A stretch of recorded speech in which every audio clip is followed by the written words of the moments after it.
ये कहानी है बिल्लू मछुआरे की। बिल्लू काफी गरीब आदमी था। उसके परिवार में उसकी पत्नी श्यामा और 10 साल की बेटी मुन्नी थी। बिल्लू मछुआरा अपने परिवार से बहुत प्यार करता था और वो विष्णु भगवान में बहुत आस्था रखता था। बिल्लू का ज्यादातर समय विष्णु जी की पूजा अर्चना करने में ही गुजरता था। ओम जय जगदीश हरे, स्वामी जय जगदीश हरे। भक्त जनों के संकट पल में दूर करे।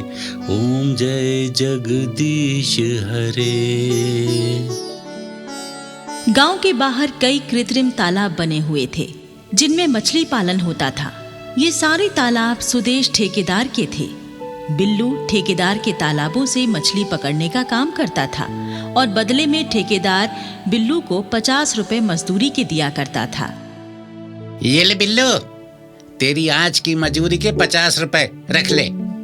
ठेकेदार जी, मछलियां पकड़ने में मैं जितनी मेहनत करता हूँ उस हिसाब से 50 रुपए कम है।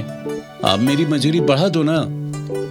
अरे बिल्लू, मछलियों के व्यापार में खर्चा ज्यादा और मुनाफा बहुत कम है। अरे कैसे बढ़ाऊं तेरी मजदूरी हैं? बिल्लू अपनी कमाई मजदूरी से 10 रुपयों की मिठाई और फूल खरीदकर पहले मंदिर जाता था और भगवान विष्णु को मिठाई का भोग लगाता था। उसके बाद बाकी बचे पैसों से अपने घर के लिए राशन खरीद कर ले जाता। यही बिल्लू का रोज का नियम था। 40 रुपयों में घर का खर्चा बड़ी मुश्किल से होता था। इसलिए जब कभी मुन्नी किसी चीज की फरमाइश करती तो श्यामा कहती, माँ, मुझे सेब खाना है। बाबा से बोलो मुझे सेब ला कर दें। मुन्नी, तेरे बाबा सिर्फ 50 रुपए कमा पाते हैं। उनमें से भी 10 रुपए भगवान के भोग की मिठाई पर खर्च कर देते हैं। बाकी बचे 40 रुपयों में घर का गुजारा ही मुश्किल से चल पाता है। बेटी, तुझे सेब कहाँ से लाकर खिला दूं मैं? देख श्यामा, भगवान विष्णु ने हमारे भाग्य में जो लिखा है ना, वो हमें मिल रहा है। नहीं तो संसार में ऐसे भी लोग हैं जिनके पास खाने के लिए अन्न का एक दाना भी नहीं है। हमें तो भगवान को कोटि कोटि धन्यवाद देना चाहिए। आपकी बात ठीक है, परंतु हम लोग कब तक ये गरीबी का जीवन जिएंगे? आपको कुछ भी करके अपनी कमाई बढ़ानी चाहिए। हाँ, मैंने भी इस बारे में सोचा है और ठेकेदार को मजदूरी बढ़ाने के लिए बोल दिया है। आगे से मैं बड़ी मजदूरी लेकर ही मछलियां पकड़ूंगा। अगले दिन सुबह होते ही बिल्लू सबसे पहले मंदिर जाकर विष्णु जी की पूजा करता है। हे प्रभु, मैं आपका दास हूँ। मैं तो हर समय बस आपकी भक्ति में लीन रहना चाहता हूँ, परंतु क्या करूँ, परिवार को पालने के लिए काम पर भी जाना पड़ता है। मैं अपने जीवन से संतुष्ट हूँ। प्रभु, मुझे तो बस आपके दर्शनों की अभिलाषा है। एक बार मुझे अपने दर्शन देकर मेरा जीवन सफल कर दो प्रभु, मेरा जीवन सफल कर दो। पूजा करने के बाद बिल्लू मछलियों के तालाब पर आ जाता है तो ठेकेदार कहता है, अरे भाई बिल्लू, तू काम पर इतनी देर से क्यों आवे हैं? चल जल्दी से तालाब में जाल डाल दे। आज तुझे कुछ ज्यादा मछलियां पकड़नी है। मुझे एक बड़ा ऑर्डर देना है। ठेकेदार जी, 50 रुपयों की मजदूरी में आज मैं जाल डालने वाला नहीं हूँ। 100 रुपए मजदूरी दोगे तभी मैं जाल डालूंगा। अबे हराम का माल नहीं है मेरे पास जो मैं तुझे 100 रुपए मजदूरी दूंगा। 50 रुपयों में काम करना है तो कर, नहीं तो यहाँ से चलता बन। मैं किसी दूसरे मछुआरे से मछलियां पकड़वा लूंगा। चल भाग यहाँ से। तो ठीक है ठेकेदार जी, 50 रुपयों में मेरी बात नहीं बनेगी।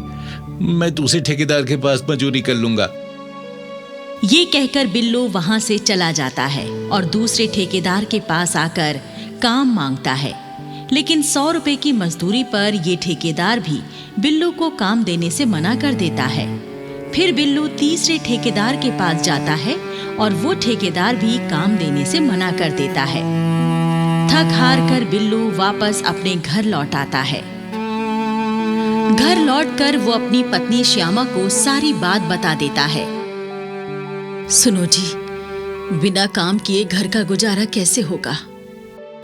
अरे तू इस बात की चिंता मत करे श्यामा, सब हरि पर छोड़ दे। अरे भगवान ने हमें धरती पर पैदा किया है तो हमारे भोजन का प्रबंध भी भगवान ही करेंगे ना। और इस तरह फिर 3-4 दिन गुजर जाते। घर में खाने के लिए कुछ नहीं बचा। तीनों के भूखे रहने की नौबत आ गई। मुन्नी भूख से बेहाल हो गई और मुन्नी की तबीयत खराब हो गई। मुन्नी श्यामा से कहती है, माँ, मुझे बहुत भूख लगी है, कुछ खाने को दो। मुन्नी बिटिया, थोड़ा धीरज रख। मैं अभी किसी पड़ोसी के घर जाती हूँ और तेरे लिए खाने का कुछ इंतजाम करके लाती हूँ। श्यामा घर से बाहर चली जाती है। इधर बिल्लू मंदिर में विष्णु जी की प्रतिमा के सामने बैठा पूजा कर रहा है।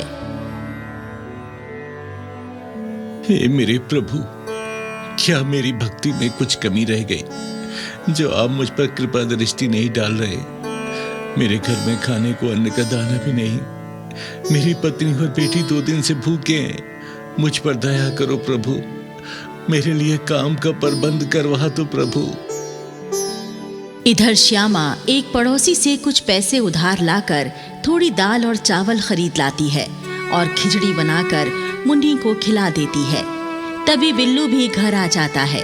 श्यामा थोड़ी खिचड़ी बिल्लू को भी खाने के लिए देती है। बिल्लू जैसे ही खिचड़ी खाने लगता है, तभी घर के बाहर एक गरीब बूढ़ा आकर आवाज देता है, अरे घर में कोई है क्या?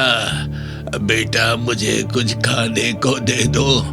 मैंने 4 दिनों से कुछ नहीं खाया।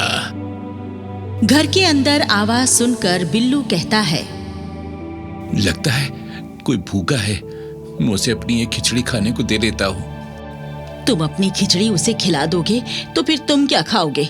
तुम भी तो 2 दिन से भूखे हो। अरे श्यामा, घर पर आने वाला अतिथि भगवान स्वरूप होता है। हम भूखे अतिथि को बिना कुछ खिलाए वापस कैसे भेज सकते हैं? बिल्लू खिचड़ी लेकर बाहर जाता है और बूढ़े को खिचड़ी दे देता है। लो बाबा, ये खिचड़ी है, खा लो। बिल्लू अपनी गरीबी और काम छूटने की सारी कहानी बूढ़े को बता देता है।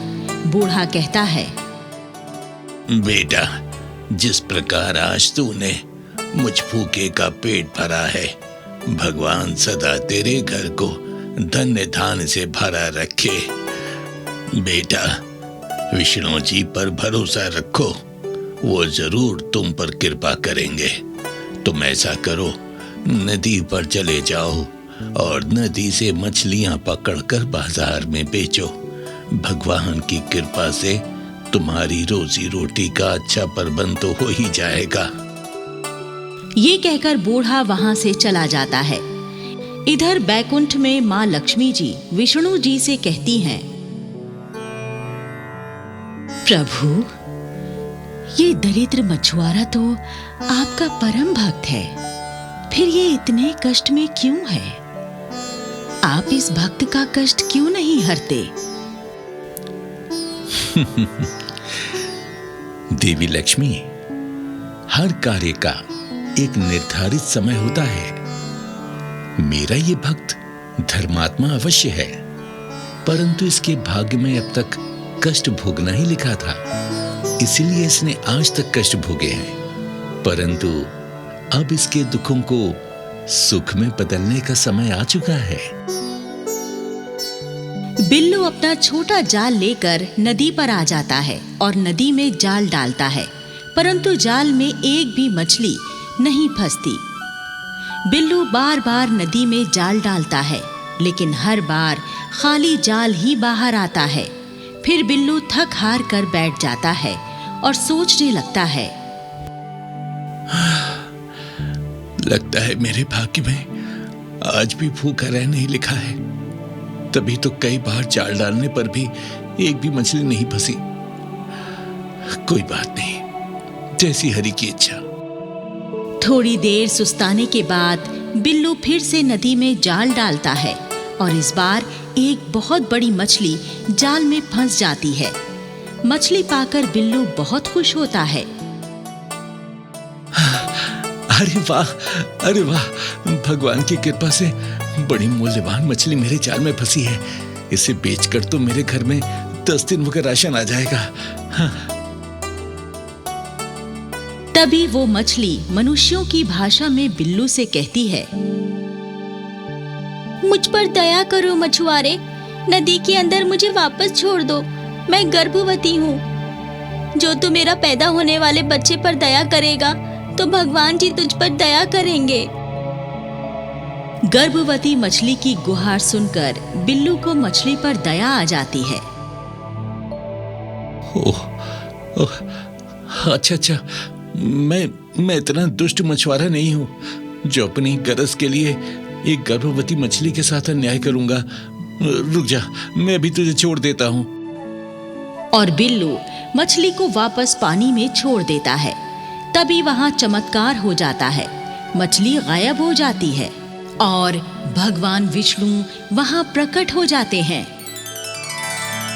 अपने सामने अपने आराध्य देव को देखकर बिल्लू भक्ति भाव से हाथ जोड़ देता है। विष्णु जी कहते हैं, हे मेरे परम भक्त, मैं तुम्हारी सच्ची भक्ति और तुम्हारे दया भाव से अति प्रसन्न हूं। तुम पुण्य आत्मा हो, भगवान के बनाए भाग्य पर विश्वास रखते हो, स्वतः सहकर दूसरों की मदद करते हो। इसीलिए आज मैं तुम्हारी मदद अवश्य करूंगा। विष्णु जी बिल्लू को एक सोने की बनी हुई बड़ी सी मछली देकर कहते हैं, हे दयावान मछुआरे, ये स्वर्ण मछली तुम्हारी उदारता का इनाम है। तुम इसे बेचकर धनवान हो जाओगे और तुम पर मेरा आशीर्वाद सदैव बना रहेगा। मेरी भक्ति करने के फलस्वरूप मरने के पश्चात तुम्हें स्वर्ग में उचित स्थान प्राप्त होगा। सदैव सुखी रहो। आशीर्वाद देकर विष्णु जी अंतर ध्यान हो जाते हैं। बिल्लू मछुआरा सोने की मछली को बेचकर काफी धनवान हो जाता है और कई सारे मछली के तालाब खरीदकर अपना खुद का मछली का व्यापार शुरू कर देता है। बिल्लू एक सुंदर सा घर भी बनवा लेता है और अपनी पत्नी और बेटी के साथ अपने घर में ठाठ से रहने लगता है।